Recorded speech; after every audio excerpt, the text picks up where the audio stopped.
விருதுநகர் மாவட்டம் ராஜபாளையம் அருகே கண்மாயில் விஷம் கலக்கப்பட்டதால் நூற்றுக்கணக்கான மீன்கள் செத்து மிதக்கின்றன. சுந்தரராஜபுரத்தை சேர்ந்த பொன் இருளப்பன் என்பவர் சிசி மற்றும் மண்டை கட்லாக் மீன் குஞ்சுகளை வாங்கி கொசவன்குளம் கண்மாய்க்குள் விட்ட நிலையில் மீன்கள் அனைத்தும் செத்துள்ளது.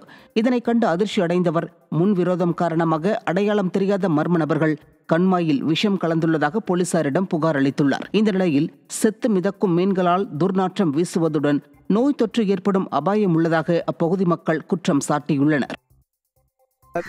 இந்த கிடங்குல உள்ள இதில் ஒரு யாரோ விஷத்தை ஏதோ கலந்துட்டாங்க. அது யார் கலந்தாங்க என்ன கலந்தான்னு ஒன்றும் தெரியல.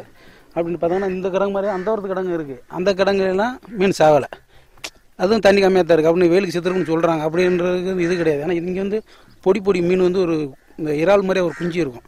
அது வந்து சாக வாய்ப்பே கிடையாது. அதே ஓரம் செத்து கிடக்கு. எனக்கு அதனால் வந்து மருந்தான் கலைக்கிருக்காங்கன்ற எங்களுக்கு ஒரு இது. செங்கல்பட்டு மாவட்டம் மறைமலை நகரில் பழைய அரசு கட்டிடம் போதை ஆசாமிகளின் கூடாரமாக மாறியுள்ளதால் அப்பகுதியில் செல்லும் பொதுமக்கள் அச்சத்துடன் செல்லும் அவல நிலை ஏற்பட்டுள்ளது.